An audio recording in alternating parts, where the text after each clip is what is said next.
anyone listening to this, there's someone out there less talented than you, less gifted than you, less resourceful than you, making more money and doing what you should be doing because they chose to take action while you chose to stand back. Welcome to the Fuel Hunt Show. What's going on, Eagles? Welcome to the Fuel Hunt Show. I'm Joey, and I have my cousin and co-founder here with me today, Drew. We're also joined by Tony Stephan. Tony is where do I start? Best-selling author, entrepreneur, real estate investor, all-around amazing human, one of the few. I could go on and on. We're pumped to have you here today. How you feeling? Dude, appreciate you guys. Man, I thought you guys were brothers. I didn't know you guys were cousins. I got that last week, so that's why I started adding the cousin thing back. I can't imagine having Joey as an older brother. I give off like that. I am the older brother, so I can never live with that having an older brother. Yeah, you don't want me as the older brother, man. Yeah. The older brother. It's family business. Love that. Appreciate you guys. Love the brand. We were customers of the brand first. Just very high quality stuff. My wife's like really picky with clothes. She put the crop tops on. She's like, dude, I love these. She's like, can we order a bunch more? I'm like, fuck yeah, it's awesome. Let's do it. And you guys did all of our custom logo for our brokerage and Stephan Group. So appreciate you guys and excited to be here. Yeah, man. It's been a while since I've seen you. I think so. It's good to see you virtually, even if it's just virtually. I think probably last time I saw you was maybe BK Live, right? Not the most recent one, the one before that. Yeah. Or it might have been High Performance Summit, one of those. Sure. But in any event, man, it's good to see you. It's great to have you here. So today I want to talk about a couple things, right? Wanted to talk about what it was like growing up. You know what I mean? I think a lot of people, when they see somebody that has reached a level of success in their life, they think that potentially they had a silver spoon in their mouth that helped them get there. And for you, I don't want to spoil anything, but it's the exact opposite, right? And then I was listening to your show recently, and you did an episode on assets and liabilities, right?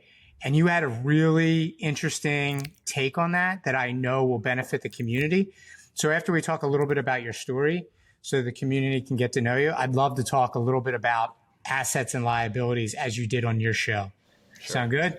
Oh, love it, man. Excited. Yeah. Okay. So what was life like for Tony growing up? It was shit, man. It was absolute shit. Yeah. But I would even too. I love what you said. And it's like when you see someone who comes from success or has developed success, you wonder where they come from. Mm-hmm. You know, man, I've learned that the most successful people usually come from the highest level of adversity. Yep. And those who come from the easy life, like it's the expression. I know you guys love this. Hard times make strong, resilient people.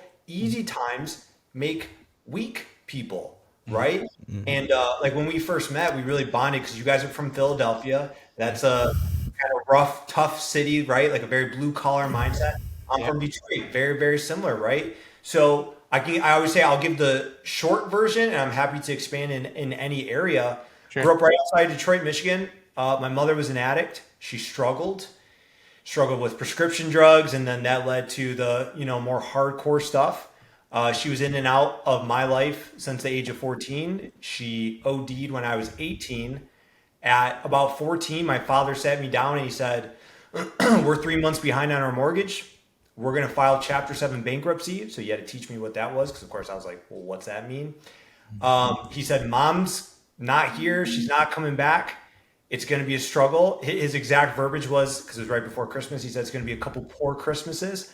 But, and credit to him, he concluded with, listen, man, we're not going to feel bad for ourselves. If I hear you feeling sorry for yourself, I'm going to put you in the car. We're going to drive to inner city Detroit. I'm going to get you out of the car, and you're going to walk home to see what feeling bad really feels like. So he never let me feel bad. And number two, he said, you can have anything you want in this world. I can't give it to you, but if you go out there and get it, you can have it. And it took a lot of years and a lot of therapy, a lot of personal development to really reflect and be like, thank God that happened, man. Yeah. Thank God that happened. Thank God, he didn't have a whole lot. He didn't have a whole lot of resourcefulness, blue collar guy, union worker, never made more than $50,000 a year, held 3 jobs to kind of, make ends meet for us.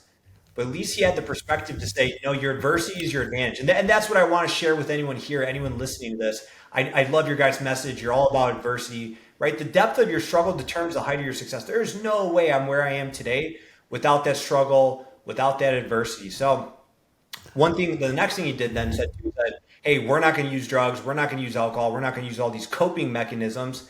Let's go to the basement. It's an old school Midwest ranch, 900 square foot home, little Midwest basement.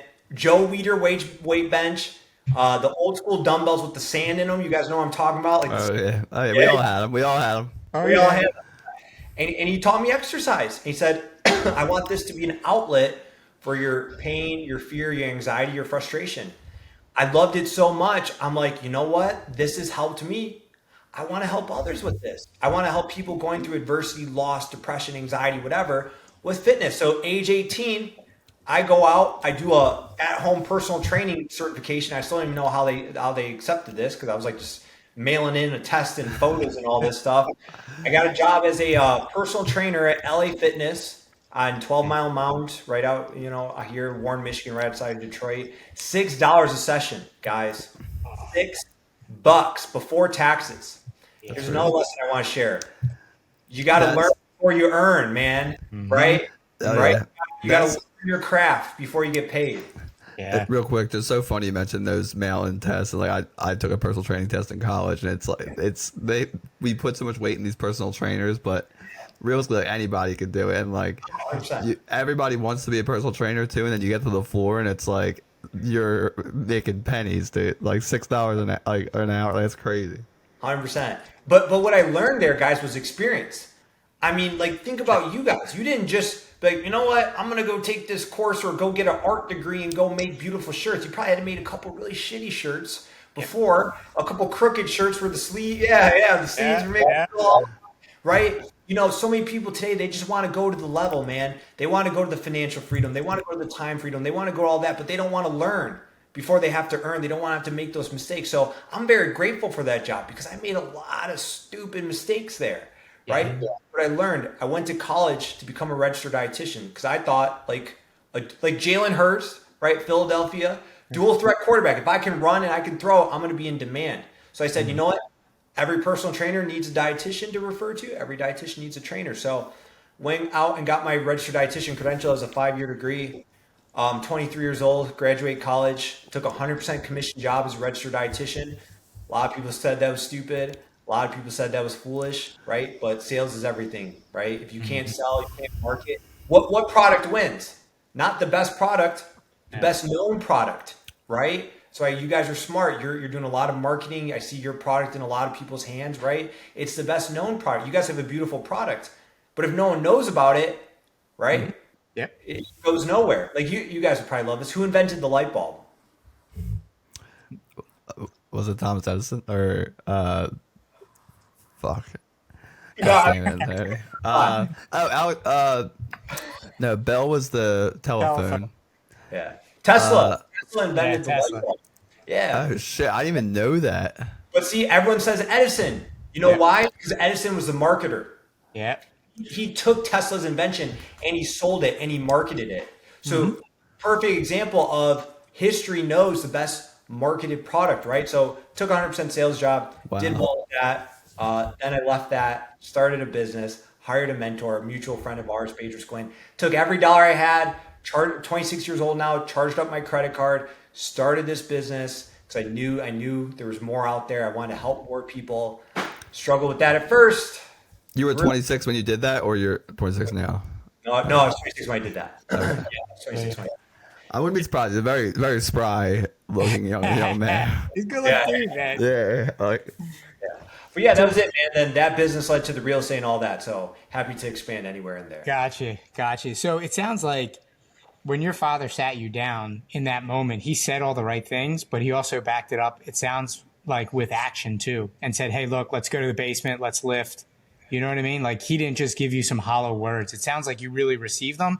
And then even like right from the gate, you put it into action. Yeah. True. Yeah. Like you said, I really appreciate, because he could have went a lot of different ways, he could have went a lot of different directions with it. But yeah, two things he never allowed. He never allowed us to feel bad. right? He never allowed me to feel bad. I have an older sister. He never allowed, either of us to feel bad. Like I said, I kid you not. You start feeling bad and complaining. He's like, get in the car. I'm like, Yeah. what? Like, get in the car. We're going to like 6 Mile in Detroit City. Yep. Right. And like, you're walking home. Like, fuck that. Okay. And yeah, he just kind of taught me at that moment. He's like, you can go get anything you want, but I can't give it to you. And again, adversity is our advantage, right? Anyone listening to this, you don't want the silver spoon, man, because the silver spoon makes you weak. It makes you non-resilient. It makes you not resourceful, right? You don't want it. You want to. That's why I like the hunt mentality. You want to hunt because a house cat that gets the milk and the whatever they eat, tuna every night. Yep. The minute the tuna dries up, they don't know how to hunt. They're dead. They're dead.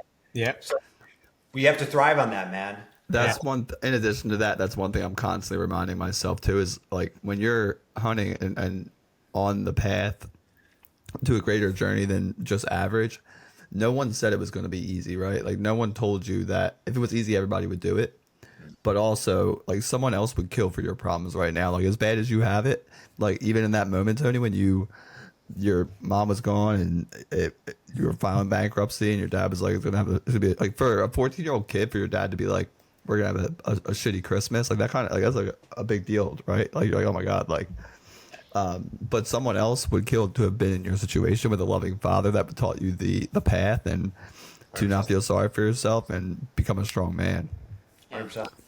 Do you think that your father was equipped to give you those words and then help you put it into action because of his strong blue collar work ethic, or did he have a father that instilled it in him? How do you think, or was it pure he just stepped up to the plate when he needed to step up?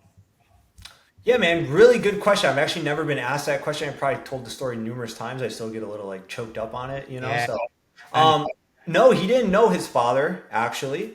So I really don't know how he had it. He came from a very traditional Italian family, so very nuclear. Like the woman kind of took care of the house and the man took care of that, So it was different, I don't know where he got it from. Him and I definitely had some adversity because, like you said, there's a lot of caveats in the story. A week later, another woman moved in, and all that she was very emotionally abusive to me and very like ostracized me in the house and things like that. But what I've learned, and it took a lot of therapy and a lot of like, again, personal development, he gave the best advice he could give with what he had.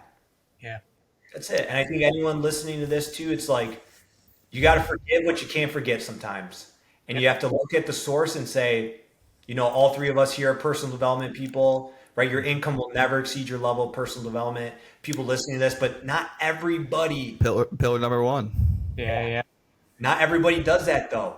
So they can only share, like when I went to quit my job at 23, my girlfriend, now my wife, was like, I support you. You're going to do it. You're maxing out your credit card. Don't worry. You'll succeed. My dad was like, don't freaking do it. Don't do it. Remember where we came from? Remember where that? And I was so angry at him for that. I was so mad. When I bought my first rental property, he's like, you don't want to do that. Tenants, they might not pay. Now I own $40 million in real estate. So, but I was angry at those moments, but then I had to step away and kind of go meta above it, right? And like dissociate and look down and like be like, why is he saying this? That's just his worldview. That's his frame. So our parents can only give us what they can give us. It's up to us to ascend and to develop ourselves beyond what they give. Yeah. I have a couple points I want to hit here. Like, I do believe that I know a lot of blue collar guys being in the area in Philadelphia, like you said, Detroit, a lot of similarities.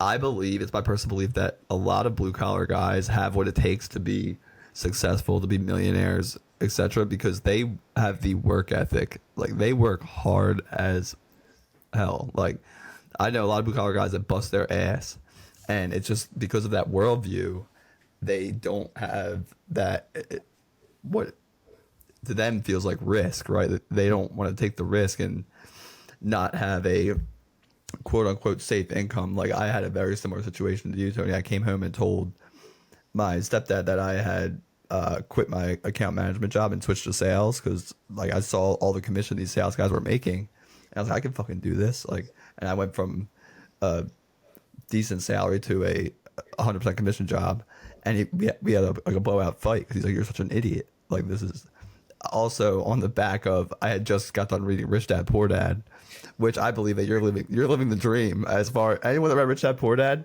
you actually applied it and fucking are living the Rich Dad Poor Dad dream. So I'm fresh off of that. I quit, and he's like, "You're a fucking idiot." So same thing. That worldview. He's a cop, so another blue collar guy, and that was his distorted worldview. Yeah. I think the other thing too was like, personal development. Tony, I doubt your dad was like listening to like Zig Ziglar tapes, in the house. You know what I'm saying? Like, so like, even the time, personal development wasn't as accessible. Maybe, personal development resources weren't as accessible now, then as they are now. So that's another thing that kind of makes it remarkable that he was able to sit down and give you those lessons, despite what happened after that. He kind of set the stage for you. You know what I mean? Change your worldview a little bit. Yeah, very cool, man. My question, Tony, at what point in the journey did you start to get into personal development, and what was your introduction to that space, and like how did you start picking things up? I think I was 18 and bought my first laptop, and I was like, YouTube, and that's actually where I found Bedros Keuilian, because I was like, how to sell personal training, and this guy comes up with this nice flowing hair. I'm like, oh shit, marker board, yeah. Yeah, I'm like, oh, okay. But then that was like Tony Robbins and all that. And I just, dude, when you lack resources, you have to get resourceful. I didn't have money. I didn't have all that, but I had a computer, I had the internet, and YouTube was around. And I started with that. And that led to the books and everything else. Yeah. Gotcha. So that was 18, right? You were as far as the curve goes, when in the trajectory of, like, some people are finding it much earlier on. I wasn't quite 18. I wish I was 18. Yeah. So you were pretty young when you found. Yeah. First year of college is when I really started saying, like, okay, I see where this road's gonna go. How do I get off? I got to find a better road. You know what I mean? Where's a better road at? Right. So. Yeah, exactly. It sounds like when there were a couple maybe of those off ramps where you're like, okay, look, there's another path here. There's another road that I can take. How important was it finding B and then hiring him as a mentor and a coach when you were taking those off ramps? Yeah, man, it was everything. I'm very vocal that he's been pivotal in my life. I owe him a tremendous amount. Whatever I paid to him over the last 5-6 years, I don't even know, he's paid back, tenfold. So I was 26, and again, I was doing pretty well at Lifetime Fitness, like $90K a year as a dietitian. Not bad, right? Blowing out a dietitian salary. But again, just wanted more, knew more, and I thought more was like own a couple of gyms, right? Hire trainers, be a dietitian. And then I reached out to him, charged up my credit card, flew out there too, because it was 10 grand back then, which felt like $1 million. Yeah, right? You got a steal. Now, yeah, it's a steal. Inflation, man. Inflation blowing up. But then you had to fly out there too. So, there's a couple hundred, even on Spirit, right? Last row, a couple $100 extra. So I was like totally in the red. And I just remember going out there and I'm like, look, man, I can't fail. Like, what do I have to do? And he just pulled out this marker. He wrote this stuff all down on this whiteboard and taught me internet-based business. He said, don't open a gym.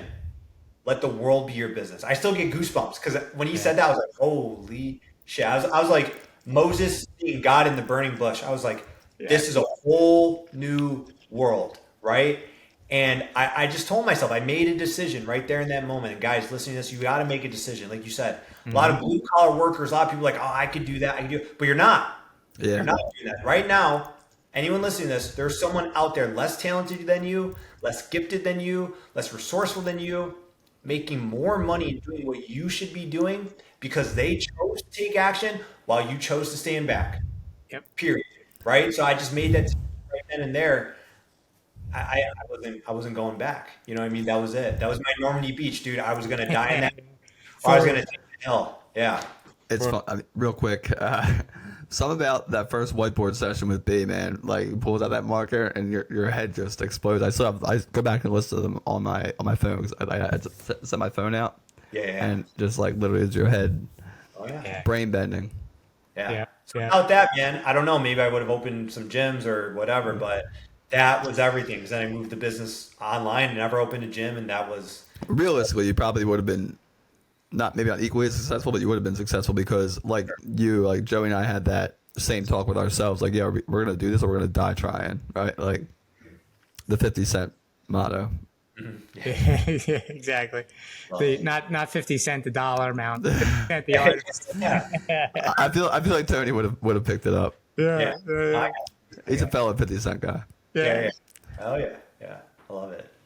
So the once that business took off, that's what then led into real estate, right? So you're doing well with that business, and just for everybody listening and watching, that business was Telehealth. Yeah. So online, it was online nutrition coaching first, and then it ended up being online education and continuing education credits for other dietitians. So it was everything from digital products, one-on-one coaching, but also masterminds. And we ended up having customers in 21 different countries for our digital products and resources, all organically too. So no paid advertising, all organic. So profit margins were huge. And to add to your point, new levels, new devils. Business is not avoidance of problems, it's elevation of problems, right? So problem for Tony in 2016 was my Amex is full, I just need to make money, right? Problem for Tony now coming in 2019, 2020, right, is, oh my God, I just owed the IRS $400,000 for the year, right? Because we made so much. And I go to my CPA, I'm like, what are we doing? Like, we do what's something going on? here. Can we do something? He's like, buy a second home.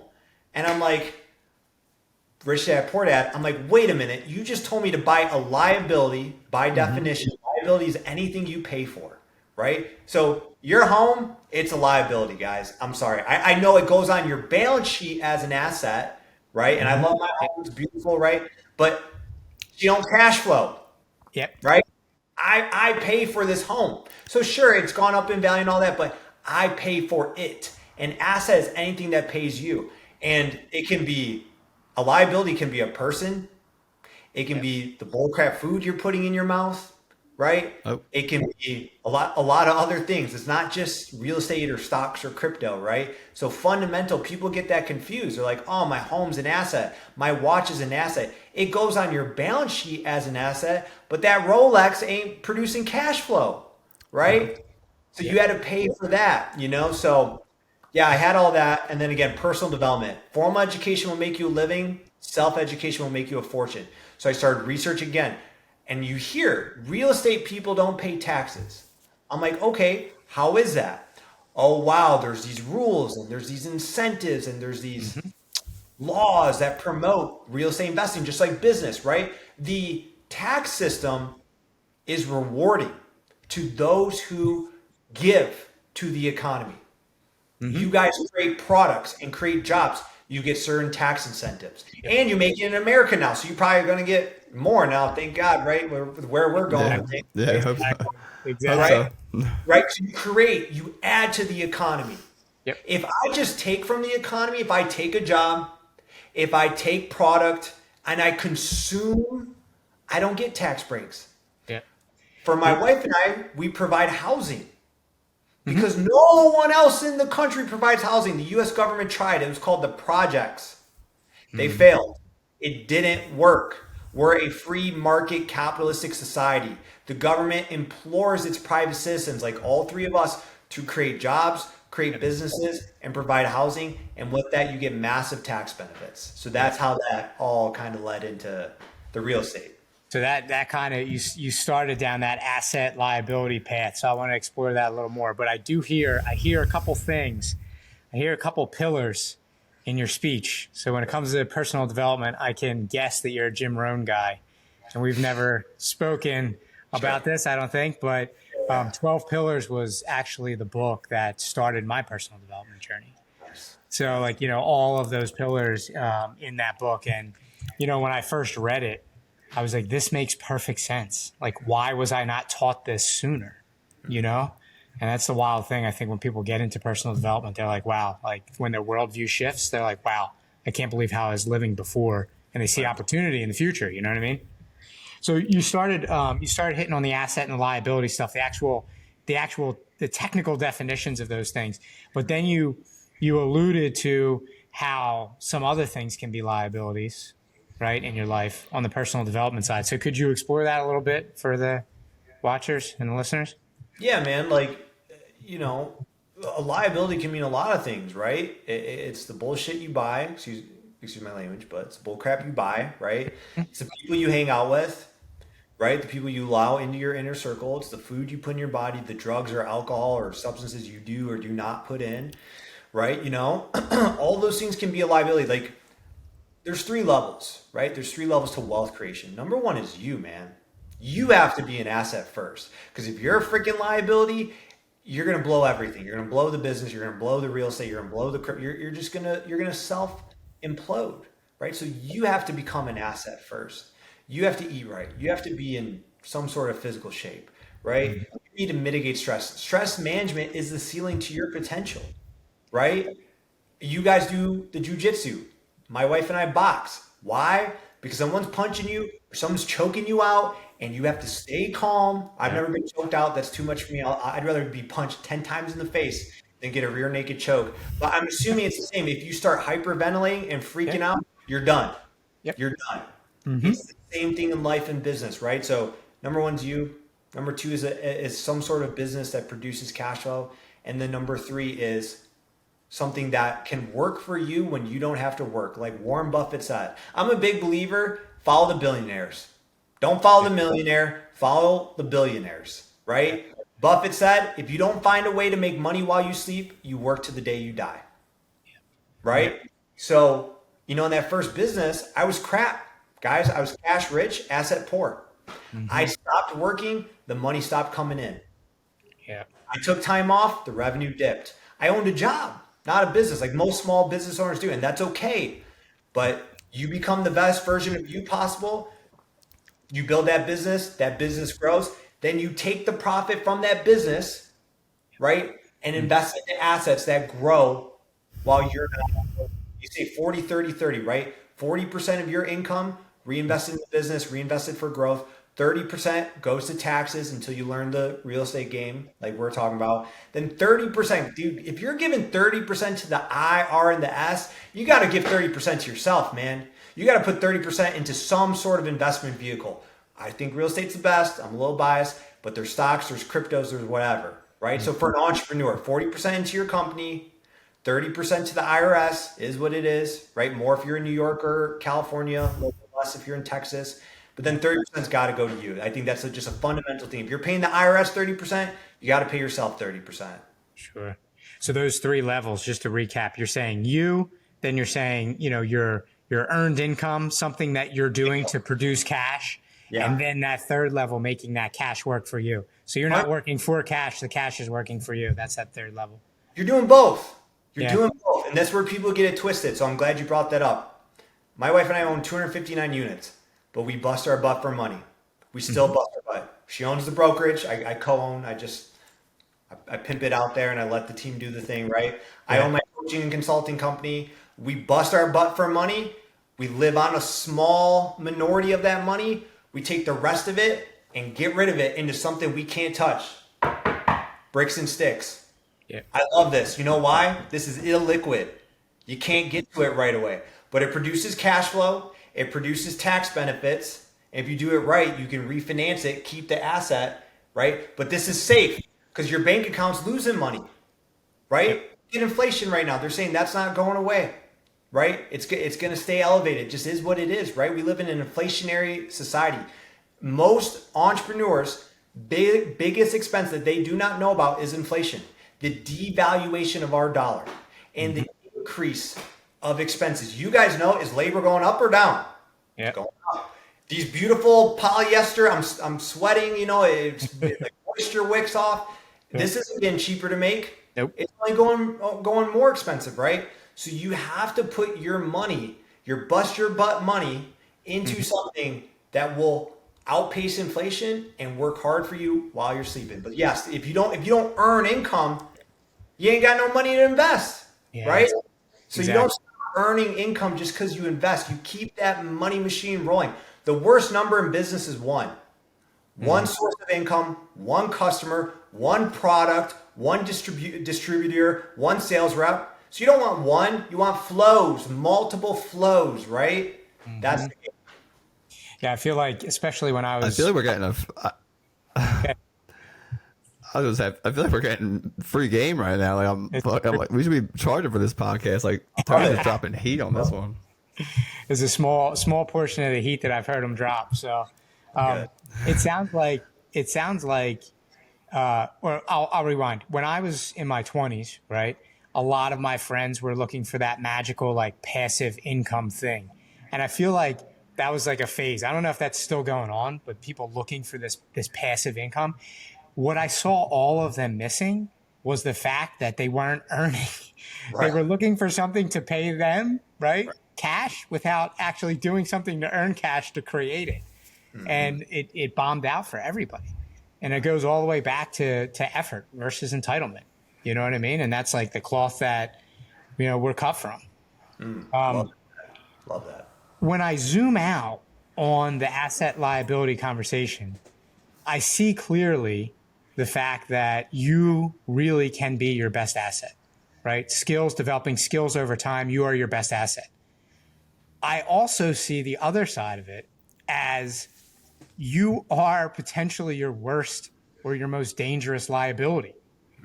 Because like you were saying, self-imploding or self-destructing based on any number of things, vices, your circle, your limiting beliefs, your trauma from your past, they will sink the ship just as quick as you could by developing skills to build the ship. You know what I mean?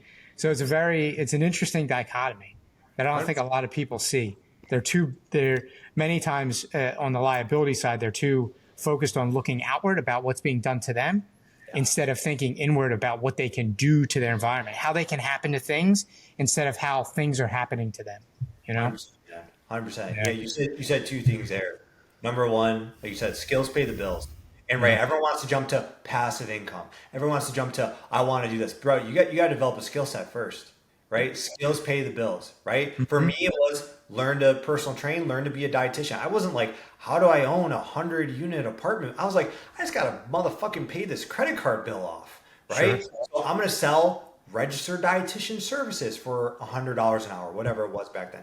You guys created products, right? Skills pay the bills. And like you said, show me your habits. I'll show you your future, right? Yeah. Because, money and success and all that, the bigger our enterprises have grown, right? And the bigger our teams have grown and the bigger our responsibilities have grown, we've had to return more to the fundamental habits, the early wake up, eating right. My wife and I joke all the time. We're like, dude, we don't even have time to eat crappy anymore because you wake up a little bit later, your stomach hurts a little bit, you're not working out as good, right? Because we ate the freaking orange chicken that we probably shouldn't have had. You don't have time to it. Like you said, every choice has to be factored into the production of everything, because if we sink down, everyone else sinks. There's a ripple effect, right? First, when I was a solopreneur, I could have a little bit of wine at night and sleep in a little bit. It was different. So that's why we say new levels, new devils.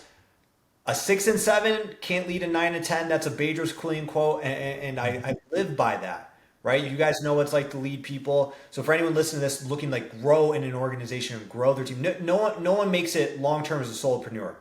Entrepreneurship's not a solo game, right? That's either like ignorance or arrogance or a little bit of both. To be like, I just do it all myself. No one builds a great organization alone, right? So you have to lead others, and you got to lead yourself to lead others, because people will forgive a criminal before they forgive a hypocrite, right? Hypothetical is hypocritical.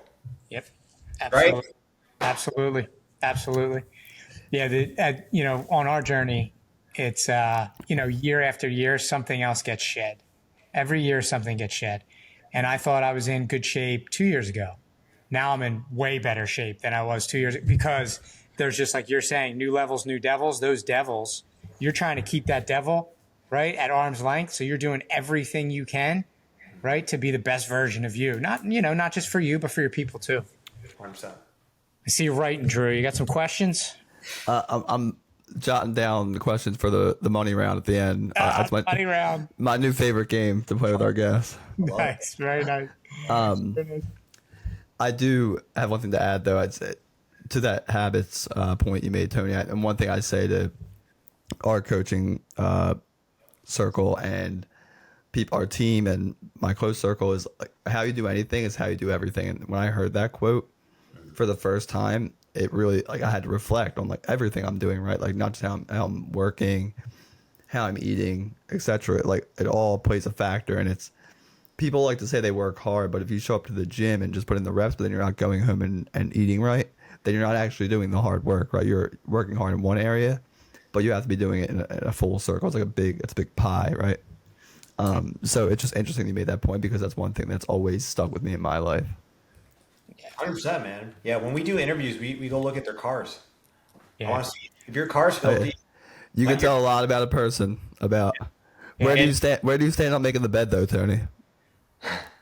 I make my bed every day. I get the argument that yes, you could be a billionaire and not make your bed. I get it. I just think, I think if the day goes to shit, right, and I come home and the bed's just nice and made, it's just kind of like, Bro, something special about getting a nice made bed, I will say. Yes, 100%. But yeah, man, same thing with like your physique, dude. I'm sorry, stress management is the ceiling to your potential, and I'm a registered dietitian. I'm all about health and different shapes and sizes. I'm all for that, but man, I will tell a lot about a man or a woman based on your standards, right? And the way you carry yourself and the way you present yourself. Because if that's your standard for your health, the ultimate gift in the world, right? $30 million can't buy 30 more minutes on God's green earth, right? Health is everything. But if that's your standard, you're going to go bust your butt in my business? No freaking way. Because that's your standard. That's your standard for life, for quality of life. So your quality of work is going to be a direct correlation. Yeah, for sure. For sure. I agree. Let's hit the money round. You got me. Now I'm curious, Drew. Let's hit the money round. Unless you got something else.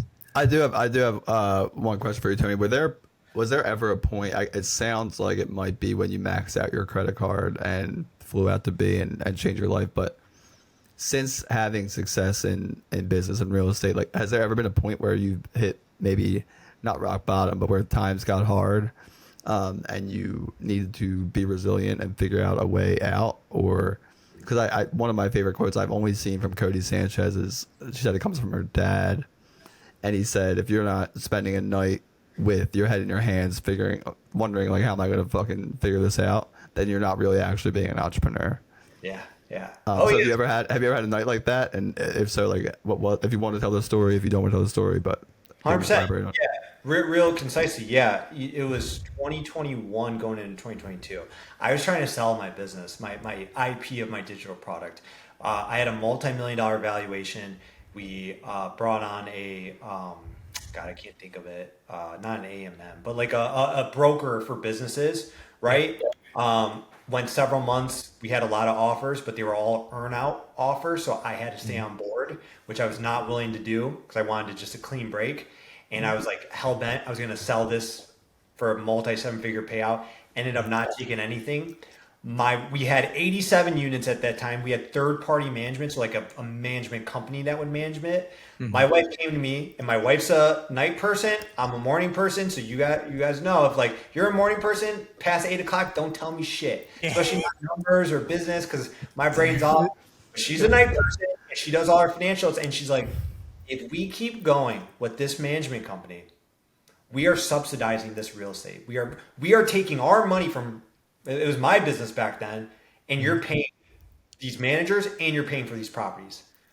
And we had a come to Jesus moment. Either we get out and we're done, right? Or she steps in, because I couldn't, because I'm running my business, right? And she creates a management company. And shout out to her, dude. She freaking did. She's a school teacher by trade. She's not a real estate person, ain't that. She went and she managed our 87 units, and they're all over the place. She would lug things out of there for people who didn't pay their rent. Like professionally and within the letter of the law, stalk people until they were evicted and did that. But that moment shot us now to 259 units. So we had that come to Jesus moment where we're either like, the management company didn't work because they just spend money. It's your money. They just blow your money, right? Either get out, right? Take the resistance, take the adversity and get out and say, I don't want in this game, or go in, right? It's the old Mike Tyson expression. Everyone has a game plan until you get punched in the face, right? Right. So that was huge for us, man, because it was not a fun year. Property management's a difficult business, It's it's people. It's people. Real estate's easy. People are hard, man. Not bricks and sticks, man. It's people.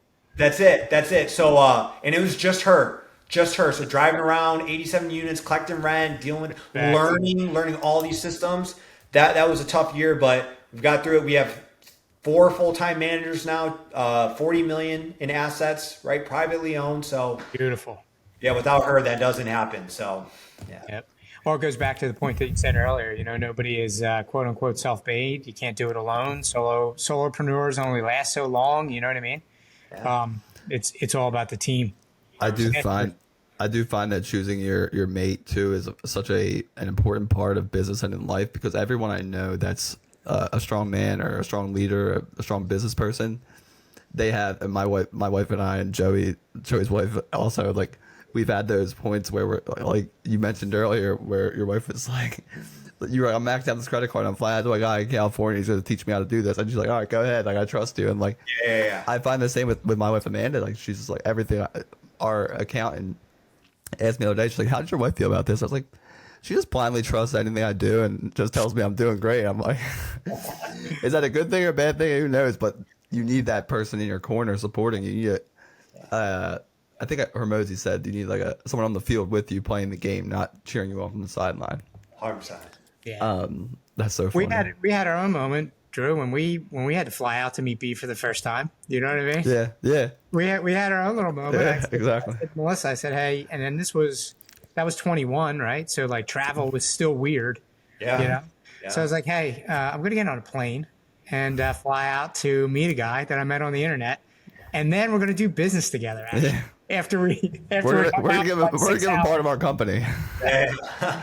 You know, and it's that you know, I think what it comes down to is that faith. You know, that faith, and we have that in our partners, and you know, they also check us when they have to, and I think that's important too. Like, you know what I mean? They make you think critically. You know, not always just blind support or blind faith, but they also check you sometimes when you need it. Love won't lie, man. Someone who truly loves you will never lie to your face. I always say that to my wife. I'm like, if you want me to lie to you, dude, like, this isn't a relationship. Like, don't lie. Yeah. Don't lie to that. And a good coach and a good mentor doesn't tell you what you want to hear. They tell you what you need to hear. And it's not always what you are hoping to hear. But then you course correct and you drive off of that. Oh, yeah.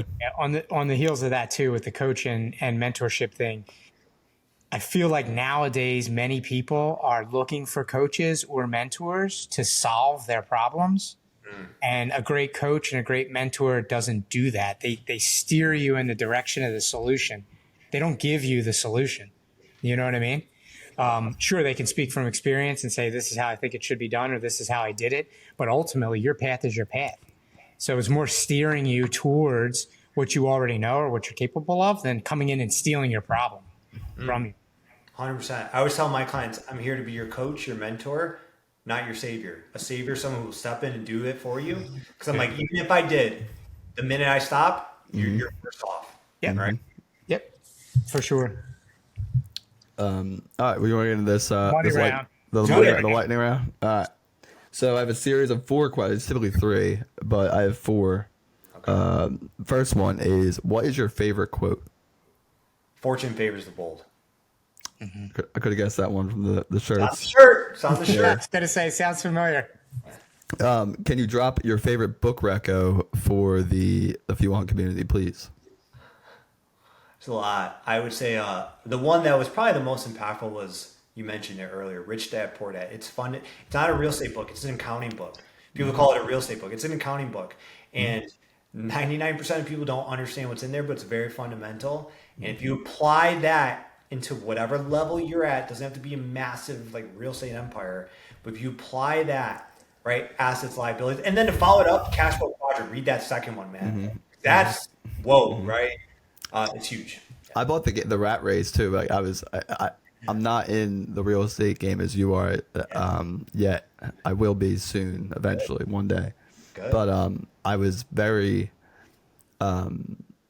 hell bent on it when I was younger, and I'm gonna figure this out. So it's still my plan, but all right. So moving forward, the next question: what if I imagine that a lot of people listening to this podcast will be in the same boat as I am, just like still on the fence about real estate, and everybody wants to keep a few hunt, right? But everybody says they want to do real estate and get that quote unquote passive income, right? Like real estate's sexy, like everyone wants to do it. Do you have any advice for someone that may be on the fence or wants to do it but hasn't pulled the trigger? And what would you tell them their first steps should be? Yeah, education creates awareness and action cures anxiety, right? So get educated. Go on my YouTube. I mean, we show you the good, bad, and ugly for free. Get the books, right? Go on the podcast. There's so much free resources. Just get education, right? And then number two, if you're into it, I always say start small, right? Start small. Like people, like you said, sexy. People see our 100-unit apartment, see my 42 unit, my 56 unit, and they're cool. That's kind of like a how much do you squat number, you know? Yeah.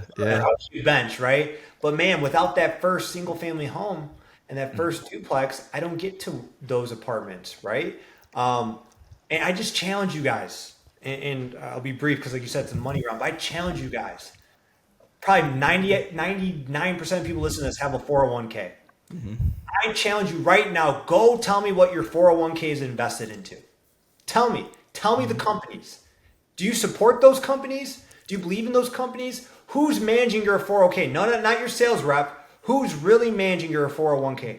Dude, what's 401k even stand for? You know, if they're using acronyms, they're fucking you somehow, right? Yeah. I just believe in real estate so much.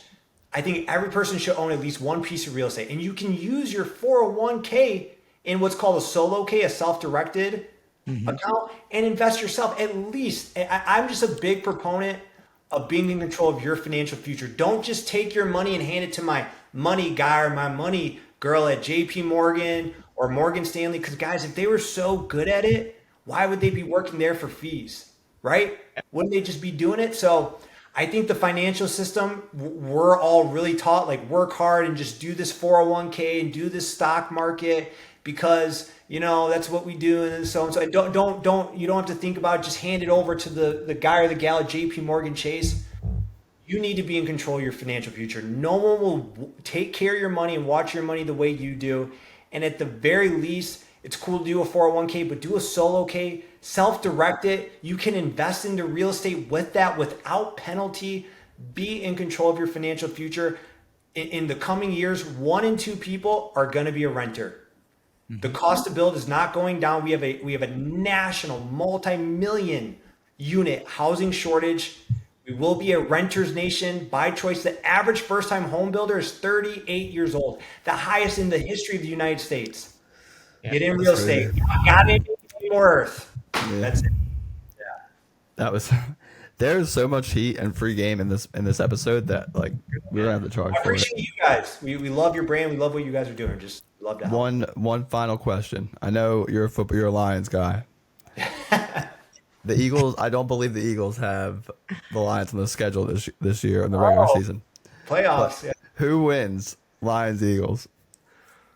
Your honest assessment. Detroit's hot, man. Yeah. Detroit's hot. Dan, knee biting Campbell, dude, and I'm so enamored by that. This guy, when he got hired, nobody bought tickets here.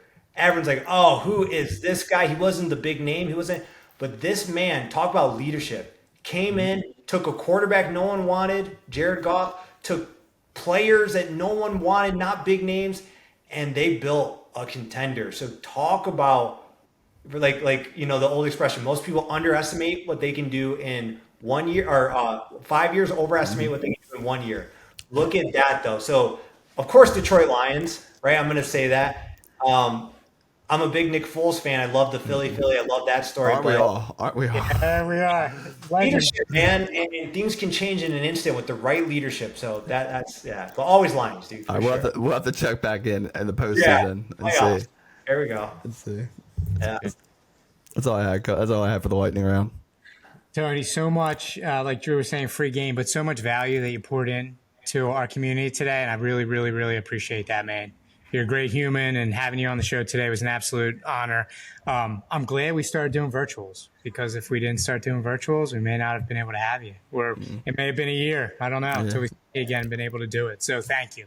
Thank you very much. Thank you guys. Thank you to you guys. Thank you to what you built. Something special in this community. Like what clothing product, what clothing line is doing this? I read the emails. I like the emails. Right? Like what clothing brand is doing this? So shout out to you guys. You're doing something unique. You guys are doing something special. We were customers first, right? So we love it. Shout out to you guys. Brother. Thank you, brother. Thank you, brother. Appreciate it. But Joe's probably gonna do this. But where can people go to find you, Tony? Before I didn't want to sign off before you drop that. Yeah, just Tony Stephan everywhere. Tony Stephan on YouTube. YouTube's my big one. Instagram, LinkedIn, Facebook, TikTok, whatever. Yeah, if there's ever anything I can do for anyone listening, just shoot me a DM on Instagram. Go follow on YouTube. Shoot me an email. Here to help. Cool. I'll leave the few with a reminder. Always choose hard work over handouts. Always choose effort over entitlement. Remember, no one owns you. No one owes you. You're one of the few. Now let's hunt.